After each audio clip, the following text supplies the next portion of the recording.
Hi guys and welcome back to your own channel Deepak Yadav Education. Welcome to the Daily Hindu News and Editorial Analysis of 10th of December 2020. तो आज है तारीख 10 दिसंबर 2020 और है Thursday. देखेंगे आज का the Hindu complete newspaper. The Hindu complete newspaper को एनालाइज करेंगे। लेकिन गाइस लेक्चर स्टार्ट करने से पहले अगर आप लोगों को ये कंप्लीट द हिंदू न्यूज़पेपर चाहिए तो आपको करना क्या है, डाउनलोड करना है टेलीग्राम और फिर सर्च बॉक्स में टाइप करना दीपक यादव एजुकेशन। यहाँ पर आप लोग को ये चैनल दिखेगा, ठीक है। इस तरीके से यहाँ पे आप लोग को ये चैनल आ जाएगा। सिंपल है, यहाँ पे क्लिक करना और नीचे ज्वाइन का ऑप्शन आ रहा होगा, ज्वाइन कर लेना। बट बाय चांस आप लोगों को अगर यहाँ पर ये चैनल नहीं मिलता है तो क्या करना है, नीचे डिस्क्रिप्शन बॉक्स में एक लिंक दिया है, टेलीग्राम लिंक। उस लिंक के ऊपर क्लिक करो और जाकर इस टेलीग्राम चैनल को ज्वाइन कर लो। यहाँ पर आप लोगों को डेली बेसिस पे द हिंदू न्यूज़पेपर की पीडीएफ भी प्रोवाइड करवा दी जाती है। जैसे कि आप लोग देख रहे होंगे, कल की पीडीएफ यहाँ पर चली गई है। तो काफ़ी सारी पीडीएफ्स वगैरह, नोट्स वगैरह प्रोवाइड करवा दिए जाते हैं। अगर आप यूपीएससी की प्रिपरेशन कर रहे हो तो जाकर इस चैनल को ज़रूर ज्वाइन करना। ओके, नाउ बढ़ते हैं आगे। और आगे बढ़ने से पहले अभी तक आपने चैनल को सब्सक्राइब नहीं किया है तो नीचे रेड कलर का बटन आ रहा होगा, अपना आपको एक छोटा सा सपोर्ट दिखाना है। वहाँ पर बैठ कर ही लेक्चर को देखने के साथ साथ एक सब्सक्राइब का बटन आएगा नीचे, उसे ज़रूर दबा देना और बेल आइकन प्रेस कर देना ताकि आप कोई भी वीडियो की नोटिफिकेशन मिस ना कर पाओ। ओके, नाउ अब मैं यहाँ पे जो हर लेक्चर है उसमें हम लोग स्टार्टिंग करते हैं एक मैप के क्वेश्चन के साथ। तो उसी तरीके से हम लोग स्टार्ट करेंगे, एक मैप का क्वेश्चन लेंगे। और मैपिंग के लिए आज का क्वेश्चन है स्वीडन। स्वीडन को जाकर आप लोगों को मैप के अंदर देखना है और इससे स्वीडन से जो भी कंट्रीज टच करती हैं उनका नाम नीचे कमेंट सेक्शन में लिखना है, जिससे कि मुझे पता चलेगा हाँ आप लोगों ने जाकर स्वीडन को मैप में देखा है। ओके, तो आप लोग क्या करोगे, जाके जल्दी से मैप में देखो और उसके बाद नीचे कमेंट सेक्शन में टाइप करो, जिससे कि आपको भी लंबे समय तक याद रहने वाला ये स्वीडन है कहाँ पर। ओके, स्वीडन अभी न्यूज़ में है। क्यों न्यूज़ में है? क्योंकि स्वीडन की कैपिटल है स्टॉकहोम। उसने क्या करा है, एक रिपोर्ट जारी करी है आर्म्स कंपनीज के लिए, तो न्यूज़ में है ये स्वीडन। तो इसे ज़रूर जाकर देखना। ओके, चलो अब स्टार्ट करते हैं डिस्कशन। पेज नंबर 1 के ऊपर वही सेम आर्टिकल जो कि हमारा कवर करा जा रहा है काफ़ी टाइम से, फार्मर्स की प्रोटेस्टिंग के बारे में। आप लोगों को मालूम ही है, दिल्ली के अंदर काफ़ी सारा प्रोटेस्ट हो रहा है फार्मर्स के द्वारा। तो क्या है कि फार्मर्स चाहते हैं कि वो तीनों जो फार्म बिल्स हैं उनको विड्रॉ करा जाए, ठीक है, वो हटा दिए जाए, रिपील कर दिए जाएँ वो बिल्स। लेकिन यहाँ पर हमारी जो सरकार है वो इनको रिपील करने से उन्होंने मना कर दिया है। कल मैंने आप लोगों को बताया भी था कि जो हमारे होम मिनिस्टर हैं अमित शाह जी, उन्होंने यहाँ पे पूरी तरह से मना कर दिया, कोई यहाँ पे ये फार्म बिल्स को रिपील वगैरह नहीं करा जाएगा। हालांकि यहाँ पे जो भी ज़रूरतें होंगी, इसके अंदर जो भी अमेंडमेंट करे जा सकेंगे, थोड़े बहुत चेंजेस लाए जा सकेंगे, वो हम करेंगे। तो यहाँ पर आप लोग देखोगे उस चीज़ को देखते हुए फार्मर्स ने रिजेक्ट कर दिया कि भाई हम अमेंडमेंट नहीं चाहते, उसके अंदर बदलाव बदलाव नहीं चाहते, इस पूरे बिल्स को ही हटा दो। ठीक है, तो देखेंगे अभी आगे क्या सिचुएशन बनेगी। बट यहाँ पर अभी सरकार ने मना कर दिया है कि इन जो बिल्स हैं इनको रिपील नहीं करा जाएगा, नहीं वापस लिया जाएगा। लेकिन जो फार्मर्स हैं, फार्मर्स कह रहे हैं कि उनको वापस ही करा जाएगा, इसके अंदर बदलाव वगैरह हमें नहीं चाहिए। ओके, तो यहाँ पर ऐसी सिचुएशन देखने को मिल रही है। साथ ही साथ यहाँ पर एक छोटे से बात और कही जा रही है फार्मर्स के द्वारा कि ये प्लान कर रहे हैं, अभी आप लोग को मालूम है कि दिल्ली को पूरी तरह से ब्लॉक कर लिया गया है, सारे हाईवेज़ वगैरह पूरी तरह से ब्लॉक कर लिए गए हैं। अब यहाँ पर ये लोग प्लान कर रहे हैं कि ये रोड को ब्लॉक करेंगे, ठीक है, आगरा जयपुर की साइड पे। और ये 12 दिसंबर तक करा जाएगा। तो आज 10 दिसंबर है, 12 दिसंबर तक यहाँ पे ये काम भी करा जाएगा। देखेंगे अभी आने वाले टाइम पर क्या क्या सिचुएशन बनकर आती है, क्योंकि अभी यहाँ पर हालत और ज़्यादा गंभीर होती चली जा रही है। तो देखेंगे हम लोग क्या होगा, जैसे जैसे चीज़ें आगे बढ़ती रहेंगी न्यूज़पेपर में आता रहेगा, हम लोग डेली बेसिस पे कवर करते रहेंगे। तो डेली बनी रहिएगा। अभी यहाँ पर इतना ही है इस आर्टिकल के अंदर में ना। उसके बाद नेक्स्ट आर्टिकल आप लोग को यहाँ पर ये वाला नज़र आएगा। यहाँ पर बात हो रही है कि जो सीरम इंस्टीट्यूट ऑफ इंडिया है और भारत बायोटेक है, ये अभी यहाँ पर आप लोगों को देखो, मैंने क्या बताया था कि जो इंडिया है उसकी जो वैक्सीन्स हैं, इंडिया अपनी 2 वैक्सीन्स प्रिपेयर कर रहा है ना। तो जो इसकी वैक्सीन है वो एमरजेंसी यूज़ ऑथराइजेशन की अप्रूवल के लिए पहुंची है। बट यहाँ पे आप लोगों को ये देखने को मिलेगा डीसीजीआई। डीसीजीआई कौन होता है? Drug controller general of India, जो कि पूरा का पूरा हमारा मेडिसिन का सिस्टम देखते हैं, ठीक है। जो भी मेडिसिन को हमारा, जो भी मेडिसिन होती हैं सेल करता है, ठीक है, और एक्सपोर्ट वगैरह करना होता है, वो सब कौन करता है? वो डीसीजीआई करता है, ठीक है ना। अगर हम बात करें डीसीजीआई, इसने बोला कि भाई अभी थोड़ा सा और डेटे का ज़रूरत है, यानी कि अभी जो वैक्सीन है उसको अभी इमरजेंसी यूज़ ऑथराइजेशन का जो लास्ट वाला अप्रूवल था वो अभी नहीं करा जाएगा, अभी थोड़ा सा टाइम रुका जाएगा और इसके ऊपर और ज़्यादा थोड़ा सा इसके जो डेटा है और ज़्यादा इफेक्टिव डेटा लेकर आया जाएगा, यानी कि वैक्सीन के ऊपर और ज़्यादा चेकिंग करी जाएगी कि वैक्सीन कितनी ज़्यादा बेटर है, कितनी अच्छी तरीके से काम करेगी। ठीक है, तो यहाँ पर बेसिकली यही कहना है। डीसीजीआई ने अभी थोड़ी दिनों के लिए रोक दिया है कि यहाँ पर जो सीरम इंस्टीट्यूट ऑफ इंडिया है और भारत बायोटेक है, ये क्या करेंगे, अभी थोड़ा सा और चेकिंग करी जाएगी इनके ऊपर। कोविशील्ड और जो कोवैक्सीन है इनके ऊपर और काम करा जाएगा और इनके ऊपर काम करने के साथ साथ इसका जो इफेक्टिव डेटा है वो लाया जाएगा, यानी कि कितनी ज़्यादा इफेक्टिव है ये, और ज़्यादा यहाँ पर कि और मतलब ये देखने को मिलेगा कि काफ़ी कि कोई प्रॉब्लम्स वगैरह क्रिएट ना हो इन वैक्सीन से। तो ये सारी चीज़ें हम लोग को देखने को मिल सकती हैं। ओके, नाउ नाउ जैसे ही एक इफेक्टिव डेटा को मिल जाता है डीसीजीआई को, तो वो एक अप्रूवल दे देगा, जिससे क्या होगा, ये वैक्सीन भी एक फाइनल अप्रूवल अपना क्रॉस कर लेंगी। ओके, नाउ अभी वैक्सीन यहाँ पे रुकी पड़ी है बीच में, यही बात यहाँ पर बताई जा रही है। नाउ उसके बाद नेक्स्ट आर्टिकल आप लोगों को ये नज़र आएगा, यहाँ पर क्या है, देखो जो इंडस वैली सिविलाइजेशन है, बहुत नाम सुना होगा आपने, हिस्ट्री में भी पढ़ा होगा। इंडस वैली सिविलाइजेशन है हिस्ट्री में बेसिकली। तो जो इंडस वैली सिविलाइजेशन है वहाँ पर हम लोगों ने बहुत सारी चीज़ें खोजी भी हैं। जो आर्कियोलॉजिकल सर्वे ऑफ इंडिया है वहाँ पे बहुत सारे स्कल्पचर्स मिले हैं, ठीक है, पॉटरीज मिली हैं, ऑर्नामेंट्स मिले हैं, ये सारी चीज़ें, बहुत सारी चीज़ें मिली हैं। लेकिन साथ ही साथ यहाँ पर एक नई खोज मिली है, एक नई चीज़ हम लोगों ने देखी है, नई स्टडी हुई है। उसके दौरान यहाँ पर देखने को मिला कैटल और बफेलो का मीट मिला है यहाँ पर। ठीक है, मीट यानी कि बोन्स वगैरह मिले होंगे। तो यहाँ पे मीट मिला है इंडस वैली वेसल्स के अंदर। यहाँ पे आप देखोगे पूरी तरह से ये जो पॉटरी है, ठीक है ना, ये जो पॉटरी है इसके अंदर यहाँ पर ये मीट देखने को मिला है। ठीक है, नाउ यही सारी बातें इसके अंदर बोली गई कि जो इंडस वैली सिविलाइजेशन है आज तक यहाँ पर आप लोगों को देखने को मिलेगा, काफ़ी सारी चीज़ें खोजी जा रही हैं और बहुत सारी चीज़ें हम लोग को ऑलरेडी मिल चुकी हैं। ठीक है, और आप लोगों को मालूम होना चाहिए इंडस वैली सिविलाइजेशन के बारे में। तो हिस्ट्री में ये पूरा का पूरा टॉपिक है जो कि आपके यूपीएससी एग्जाम के पॉइंट ऑफ व्यू से भी इंपॉर्टेंट है। जब आप लोग एनसीईआरटी पढ़ोगे, आर्ट एंड कल्चर पढ़ोगे ना, तो वहाँ पर इंडस वैली सिविलाइजेशन के बारे में सब कुछ बताया गया है कि वहाँ पे क्या क्या मिला है हम लोगों को। ठीक है, तो फिर उसी के दौरान यहाँ पर नई स्टडी मिली है कि भाई जो पॉटरी है, पॉटरी के अंदर मीट वगैरह देखने को मिला है, कैटल का, बफेलो का मीट। ओके, नाउ अब आगे बढ़ते हैं। उसके बाद नेक्स्ट यहाँ पर एक और आर्टिकल नज़र आएगा। यहाँ पे आप लोग देखोगे कि ये क्या बात करी जा रही है कि यहाँ पर जो मिनिस्ट्री ऑफ होम अफेयर्स है हमारे, उन्होंने द्वारा ये बोला जा रहा है कि जो हमने सीएए लेके आया था, है ना, हम सीएए को लेकर आए थे। सीएए क्या है? Citizenship amendment act.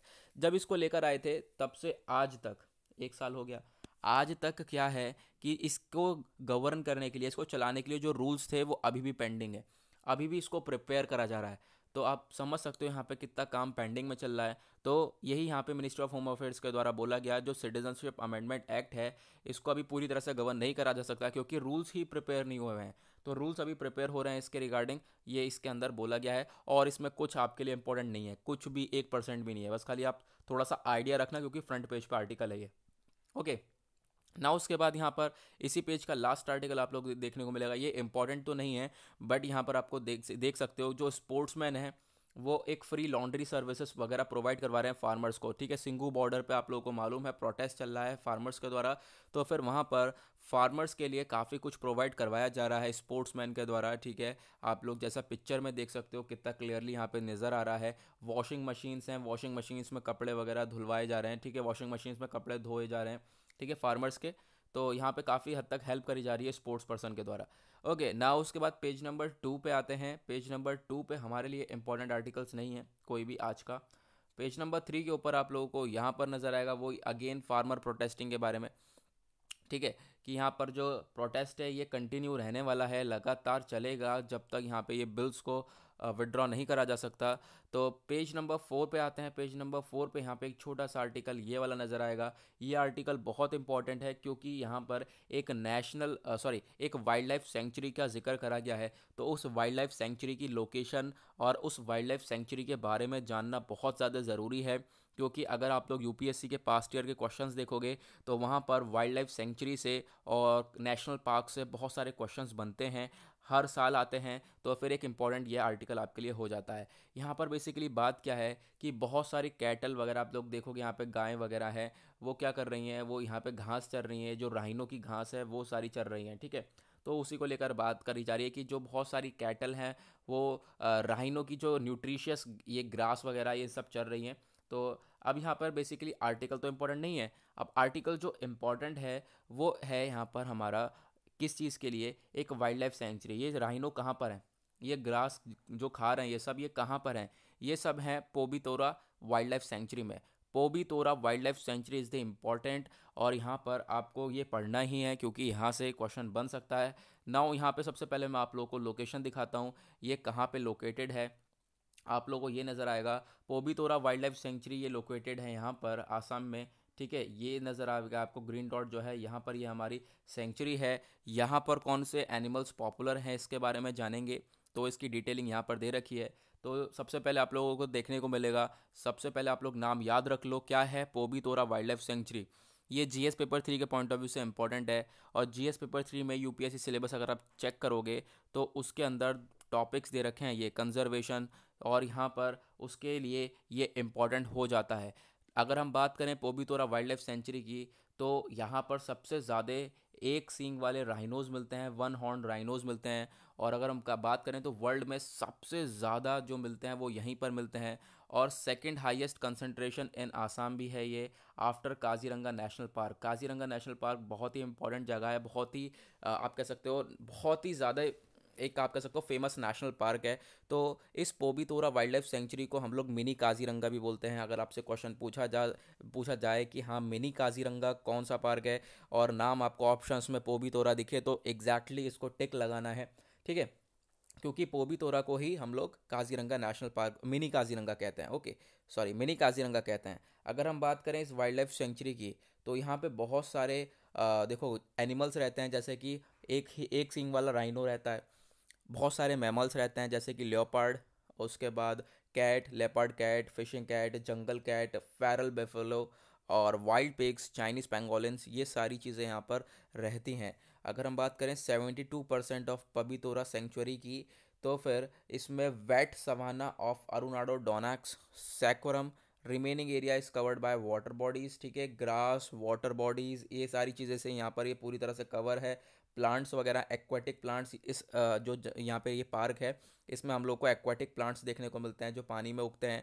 ठीक है, अगर हम बात करें तो आसाम की अगर हम लोग बात ही कर रहे थे, आसाम के अंदर ये वैसे भी पोबीतोरा वाइल्ड लाइफ सेंचुरी है। तो आसाम के अंदर 5 नेशनल पार्क्स हैं, ये भी याद रखना आप लोग। 5 नेशनल पार्क्स हैं आसाम के अंदर में, वो कौन कौन से हैं? Dibru Saikhowa national park, Kaziranga national park, Manas national park, Nameri national park, और राजीव गांधी ओरंग नेशनल पार्क। ये पांचों के नाम याद रखना, ये आसाम के अंदर में आते हैं। ओके, नाउ अब बढ़ते हैं हम लोग आगे, और इसी के साथ होता है हमारा यहाँ पर ये वाला आर्टिकल समाप्त।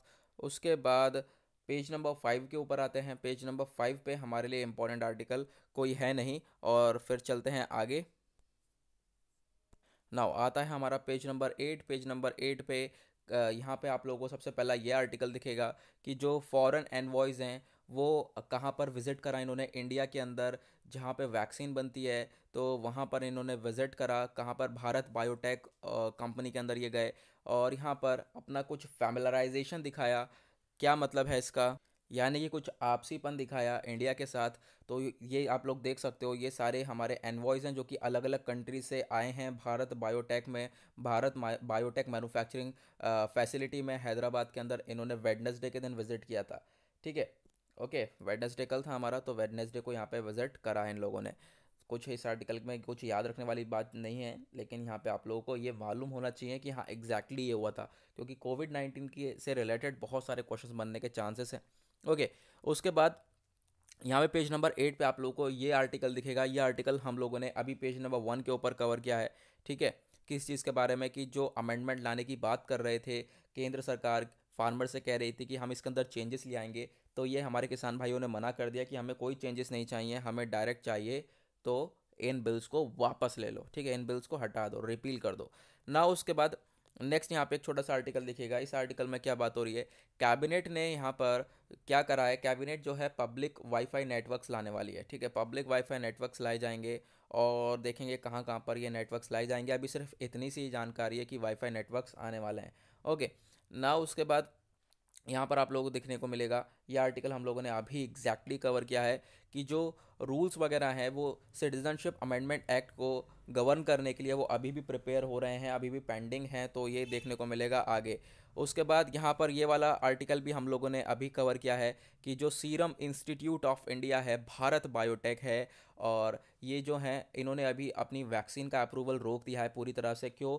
ये लोग अभी काम करने वाले हैं थोड़ा सा और वैक्सीन की एफिकेसी के ऊपर, कि वैक्सीन कितनी ज़्यादा कामयाब होने वाली है, वैक्सीन का कैसा रिजल्ट आने वाला है, कोई यहाँ पे साइड इफ़ेक्ट तो नहीं होगा। इन सब चीज़ों को चेक करने के बाद यहाँ पर ये अपना अप्रूवल देने वाले हैं। उसके बाद लास्ट आर्टिकल हमने ये ऑलरेडी ये भी हमने कवर कर लिया। सारे आर्टिकल्स का हमारा इस पेज पर रिवीजन हो जाता है। ठीक है, रिवीजन हो गया है हमारा।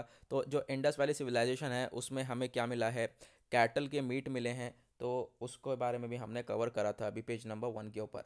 उसके बाद आते हैं पेज नंबर 9 के ऊपर। यहाँ पर आपके लिए इंपॉर्टेंट आर्टिकल्स नहीं हैं, बस आपको यहाँ पे एक छोटा सा ये आर्टिकल नज़र आ सकता है। सुप्रीम कोर्ट ने यहाँ पे ऑर्डर दिया, सुप्रीम कोर्ट ने बोला, क्लैरिफाई कर दिया पूरी तरह से वेडनेसडे को कि भाई जो क्वारंटीन पोस्टर्स हैं उनको कोई पेस्ट नहीं करेगा। जहाँ पर मरीज़ बैठे हुए हैं कोविड-19 के, वहाँ पर कोई ये सारे ऐसे टाइप के पोस्टर्स वगैरह नहीं लगाए जाएंगे, ऐसा सुप्रीम कोर्ट के द्वारा बोला गया है ना। उसके बाद पेज नंबर 10 पे आओगे। पेज नंबर 10 पे आप लोगों को यहाँ पर दो आर्टिकल इंपॉर्टेंट नज़र आएंगे। सबसे पहला आर्टिकल यहाँ पे देखोगे, ये किस चीज़ के बारे में है, चाइना टाइज़ के बारे में। यहाँ पर जो हमारे एक्सटर्नल अफेयर मिनिस्टर हैं एस जयशंकर प्रसाद जी, इनके द्वारा वेडनेसडे में बोला गया, ठीक है, वेडनेसडे में यहाँ पर ये पूरी की सारी बातें इनके द्वारा बोली गई हैं कि जो चाइना और इंडिया के रिलेशन है इस तरीके से पहले ख़राब नहीं हुए हैं जिस तरीके से इस साल यहाँ पे पूरी तरह से तबाह हो चुके हैं। रिलेशंस पूरी तरह से बेकार हो चुके हैं इंडिया और चाइना के। और यहाँ पे आप लोग देखने को मिलेगा कि ये बोला जा रहा है, काफ़ी सारे एक्सप्लेनेशन दिए इंडिया को चाइना ने कि हम लोग क्यों एलएसी के ऊपर अपना पूरा बिल्डअप कर रहे हैं। तो यहाँ पर वो सारी बातें बोली गई। साथ ही साथ जयशंकर प्रसाद जी के द्वारा पूरा का पूरा इंसिडेंट यहाँ पे बताया गया है कि किस तरीके से इंडिया और चाइना के बीच में कॉन्फ्लिक्ट्स स्टार्ट हुए थे, और उसके बाद आज यहाँ तक सिचुएशन आ चुकी है कि हमारा ट्रेड वगैरह भी पूरी तरह से बंद हो रहा है। ठीक है, काफ़ी हद तक हम लोगों ने चाइना से इंपोर्ट करना बंद कर दिया है। उसके बाद लाइन ऑफ एक्चुअल कंट्रोल पर काफ़ी सारा हम लोगों को डिस्प्यूट देखने को मिल रहा है आपसी में। इंडिया और चाइना के बीच में बहुत सारी कमांडर लेवल की टॉक हो रही हैं, कुछ यहाँ पे सुधरने में नहीं आ रहा। ठीक है, गलवान क्लैशेस हम लोगों को देखने को मिले। गलवान वैली में हमारे 20 सोल्जर्स शहीद हो गए थे, 20 जवान हमारे शहीद हो गए थे। इतनी सिचुएशन तक देखने को मिल गई है हम लोगों को, आज तक ऐसा हुआ नहीं है, बहुत टाइम पहले से यहाँ पर ऐसा कुछ देखने को मिला नहीं था। अब यहाँ पर ये सारी चीज़ें हो रही हैं और पूरी तरह से रिलेशंस ख़त्म हो चुके हैं इंडिया और चाइना के। ये सारी बातें यहाँ पर बोली गई हैं हमारे external affair minister S Jaishankar Prasad ji के द्वारा वेडनेसडे में ना। उसके बाद रशिया के द्वारा यहाँ पर एक आर्टिकल बोला गया, रशिया के द्वारा यहाँ पे एक बात बोली गई है, वो क्या है कि जो क्वाड है, क्वाड्रिलेटरल डायलॉग, इसके अंदर कितनी कंट्रीज़ हैं, 4 कंट्रीज़ हैं, मालूम होना चाहिए आप लोगों को। और वो 4 कंट्रीज़ कौन कौन सी हैं, India, USA, Australia and Japan. ये हमारी चारों कंट्रीज़ हैं और ये चारों मिलकर एक क्वाड का ग्रुप बनाती हैं। अब यहाँ पर रशिया के द्वारा बोला गया, क्वाड एक यूएस एंटी चाइना गेम है, चाइना के अगेंस्ट यहाँ पर ये क्वाड पूरी तरह से काम कर रहा है। ठीक है, जो भी यहाँ पे क्वाड के अंदर कंट्रीज़ हैं जैसे कि यूएस, ऑस्ट्रेलिया, जापान, इंडिया, ये सब मिलकर चाइना के अगेंस्ट हैं, चाइना के अगेंस्ट मिलकर काम कर रही हैं। और है भी यहाँ पे एग्जैक्टली तो हरकतें ऐसी हैं यहाँ पर चाइना की, तो यहाँ पर करना पड़ ही रहा है। आप लोगों को देखने को मिलेगा इंडिया के साथ भी कैसी हरकतें रहती हैं, हमेशा कोशिश करता है कि वो ज़्यादा से ज़्यादा एरिया कब्जा कर लूँ उसके ऊपर। ठीक है, और आज के टाइम पे तो आप लोग और भी ज़्यादा रिलेट कर सकते हो इन सारे आर्टिकल से कि चाइना की वजह से ही हमारी नेबरिंग कंट्री से रिलेशंस ख़राब हो रहे हैं। जैसे कि आप लोगों को देखने को मिलेगा चाइना काफ़ी सारा इन्वेस्टमेंट कर रहा है श्रीलंका में। ठीक है, नेपाल हो गया, नेपाल के रिलेशंस चाइना के साथ अच्छे हो रहे हैं, श्रीलंका के रिलेशंस चाइना के साथ अच्छे हो रहे हैं। होने किसके साथ चाहिए थे, होने चाहिए थे इंडिया के साथ अच्छे। तो ऐसी सिचुएशन भी हम लोग को देखने को मिल रही है। तो काफ़ी हद तक यहाँ पर चाइना डेट ट्रैप में भी फंसा देता है, यानी कि लोन्स वगैरह बहुत सारा दे दे के कंट्रीज़ को, और उन्हें इतना दे देता है कि वो ज़िंदगी भर तक चुका ही ना पाएँ और पूरी तरह से वो लोग फंस जाते हैं। ओके, तो गाइज़ यहाँ पर अब चलते हैं हम लोग एडिटोरियल के ऊपर। हमने प्रीलिम्स रिलेटेड न्यूज़ सारी कवर कर लिया। अब देखते हैं हम लोग एडिटोरियल के ऊपर, 2-3 एडिटोरियल हैं जो कि हम लोग डिस्कस करेंगे ना। आते हैं page number 6, that is editorial. Editorial पे हमारा सबसे पहला आर्टिकल आता है ये वाला, और इस आर्टिकल में बहुत सारी चीज़ें हैं जो कि आपको नहीं पढ़नी है, बट यहाँ पर मैं आपको बताऊँगा ये एग्जैक्टली है क्या। इंडिया की सिचुएशन बताई जा रही है। इंडिया में पिछले साल से क्या क्या चीज़ें लाई गई हैं, क्या क्या चीज़ें आज के टाइम पर चल रही हैं और ये सारी चीज़ें देखने को मिल रही हैं। अगर हम बात करें इंडिया के अंदर में, तो बहुत सारी चीज़ें हुई हैं। ठीक है। जैसे कि बहुत सारे कॉन्फ्लिक्ट्स वगैरह, अगर आप देखोगे line of actual control India और इंडिया के जो इश्यूज़ वगैरह हैं, क्या क्या चल रहे हैं। सबसे पहला इशू आप लोग इंडिया और चाइना को देखोगे। इंडिया और चाइना के बहुत बड़े इश्यूज़ चल रहे हैं, बिल्कुल चल रहे हैं। एलएसी के ऊपर, लाइन ऑफ एक्चुअल कंट्रोल के ऊपर, इन दोनों के इश्यूज़ रुक ही नहीं रहे हैं। इन दोनों का आपस में डिस्प्यूट बहुत ज़्यादा चल रहा है। ठीक है। इंडिया और पाकिस्तान के रिलेशंस कैसे हैं? बहुत ज़्यादा बेकार हैं, आप लोगों को ही मालूम है। इंडिया और नेपाल के रिलेशंस आज के टाइम पर उनके भी ज़्यादा अच्छे नहीं हैं, क्योंकि यहाँ पर भी इंडिया और नेपाल के बीच में भी एक इशू उठता है। ठीक है। उसके बाद यहाँ पर आप लोगों को देखने को मिलेगा, ये तो हो गया। उसके बाद इंडिया में किस किस चीज़ को बवाल देखने को मिला इंडिया में आर्टिकल 370 को हमने एब्रोगेट किया। ठीक है। हमने बाइफोकेशन कर दिया स्टेट्स का, तो हमने एक यूनियन टेरिटरीज में बदल दिया जम्मू कश्मीर और लद्दाख को। ठीक है। तो इसका बवाल आज तक देखने को मिलता है। कहीं काफ़ी सारी मीटिंग्स होती हैं, कभी भी कोई भी कंट्री जो है वो मुंह उठा के बोल देती है यहाँ पर इंडिया ये गलत कर रहा है, ये गलत कर रहा है। एक इशू यहाँ पे फेस कर रहा है इंडिया। ठीक है। उसके बाद सिटीजनशिप अमेंडमेंट एक्ट को लेकर इशू फेस कर रहा है, यहाँ पर ये इंडिया के द्वारा लाया गया था, तो बहुत सारी प्रॉब्लम्स यहाँ पे देखने को मिलती हैं। ठीक है। इस एक्ट के दौरान उसके बाद आप लोगों को देखने को मिलेगा बहुत सारी चीज़ें हैं, बहुत सारी प्रॉब्लम्स है जो कि इंडिया आज के टाइम पे फेस कर रहा है। उसके आप लोग लव जिहाद ले लो। ठीक है। लव जिहाद के बारे में काफ़ी ज़्यादा जिक्र करा गया था, अभी रिसेंटली बहुत ज़्यादा न्यूज़पेपर में था लव जिहाद। ठीक है। जिसके बारे में मैंने काफ़ी बार पढ़ाया था। ये इशू चल रहा है। और भी बहुत सारी चीज़ें हैं जो कि यहाँ पे आप लोगों को देखने को मिलेगी। और यहाँ पर जो है इंडिया पूरी तरह से इन सब चीज़ों को टैकल कर रहा है। सबसे बड़ी चीज़ जो कि आज के टाइम पर हो रही है, क्या हो रहा है? फार्मर्स का प्रोटेस्ट। ठीक है। वो भी इसके अंदर इंक्लूड करा गया है। फार्मर्स का प्रोटेस्ट भी है, तो यहाँ पर आज के टाइम पे फार्मर जो है प्रोटेस्ट कर रहे हैं, वो भी इसके अंदर इंक्लूड कर दिया गया आर्टिकल के अंदर। तो बहुत सारी प्रॉब्लम्स हैं, बहुत सारे इश्यूज़ हैं जो कि यहाँ पे इंडिया फेस कर रहा है पिछले साल से। और क्या क्या इश्यूज़ हैं ये आप लोगों को मालूम होने चाहिए, और ये आपके एग्ज़ाम के पॉइंट ऑफ व्यू से भी बहुत इंपॉर्टेंट इश्यूज़ हैं। ओके। ना उसके बाद आते हैं नेक्स्ट आर्टिकल के ऊपर, जिसका हमने आज थंबनेल भी बनाया है, मेल न्यूट्रिशन को लेकर। कि जो बच्चे हैं उनमें कुपोषण हो जाता है, उनको अच्छी तरीके से खाना नहीं मिल पाता है, उनको उनके शरीर में अच्छी तरीके से सारा न्यूट्रिशन नहीं जा पाता है, जिसकी वजह से उनकी हेल्थ बहुत ज़्यादा वीक होती है, मेंटल एबिलिटी इतनी होती नहीं है कि उनके घर में उनके बॉडी के अंदर न्यूट्रिशियस फूड जाएगा नहीं तो दिमाग कैसे चलेगा। ठीक है। तो फिर उसके लिए यहाँ पर पहले तो देखो 2018 से पहले बहुत बुरी सिचुएशन हुआ करती थी इस मेल न्यूट्रिशन को लेकर।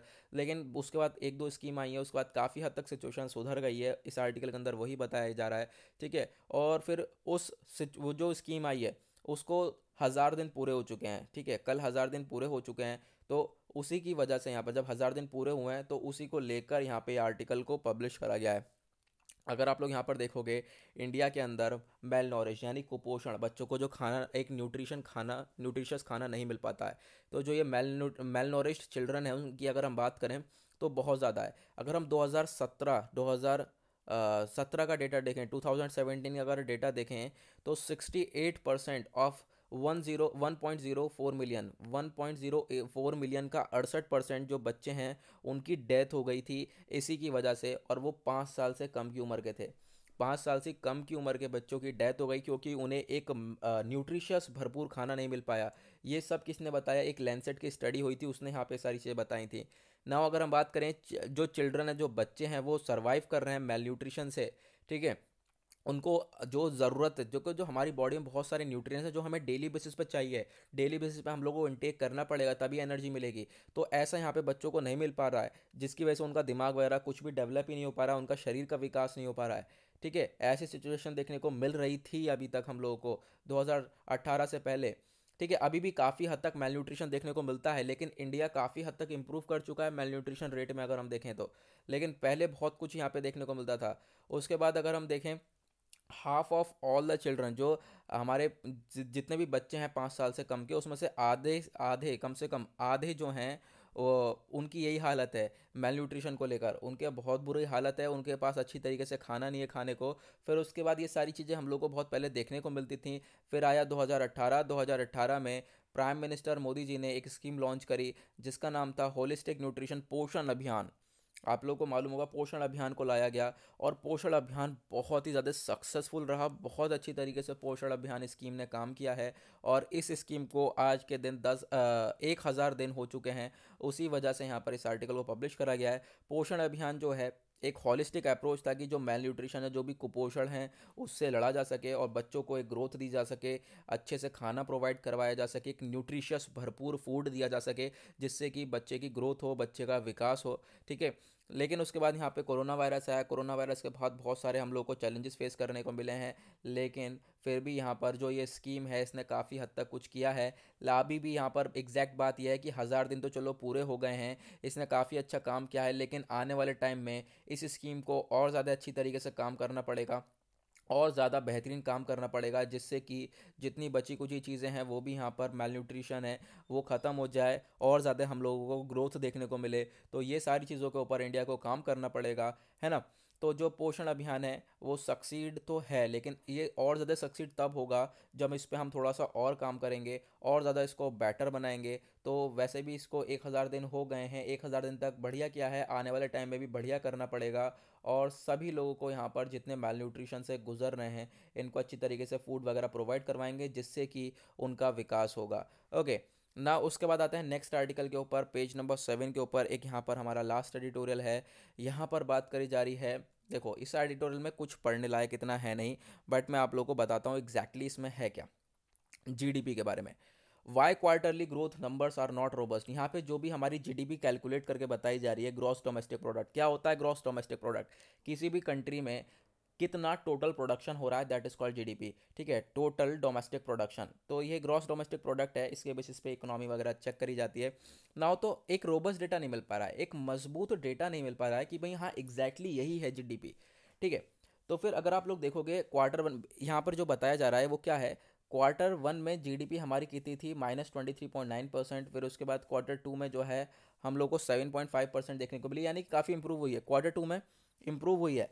लेकिन इस आर्टिकल में ये बताया गया इंप्रूव तो हुई है, लेकिन इन्होंने जो एक सेक्टर है उसको इंक्लूड ही नहीं करा।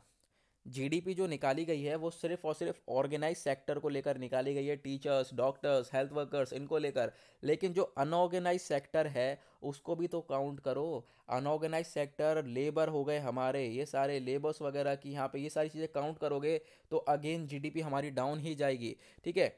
तो यही बोला जा रहा है जो बिगेस्ट फ्लॉ है इसके अंदर, ऑलमोस्ट कोई डेटा नहीं लिया गया है अनऑर्गेनाइज सेक्टर का। अगर आप अनऑर्गेनाइज सेक्टर में एग्रीकल्चर को छोड़कर और सारा डेटा लोगे जो कि अपनी इकोनॉमी में कंट्रीब्यूट करोगे, जो कि इकोनॉमी में कंट्रीब्यूट करती है, ठीक है, उसका डेटा लोगे तो आपको जीडीपी डाउन देखने को मिलेगी। यहाँ पे जीडीपी इतनी तेज़ इंप्रूव नहीं हो रही है।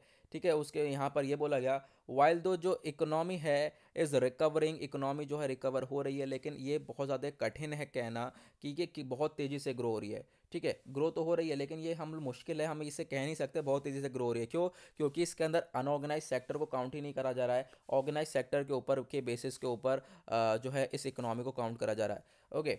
तो गाइज़ यहाँ पे इसी के साथ होता है हमारा आज का द हिंदू एनालिसिस पूरी तरह से समाप्त। आई होप आप लोगों को मज़ा आया होगा। मज़ा आया होगा तो वीडियो को लाइक ज़रूर करना, और अभी तक आपने चैनल को सब्सक्राइब नहीं किया है तो नीचे रेड कलर का बटन आ रहा होगा, सब्सक्राइब कर लें, बेल आइकन प्रेस कर दें ताकि आप कोई भी वीडियो की नोटिफिकेशन मिस ना कर सकें। तो आज के लिए बस इतना ही, मिलेंगे आप लोगों से कल। आज के लिए bye bye, have a nice day.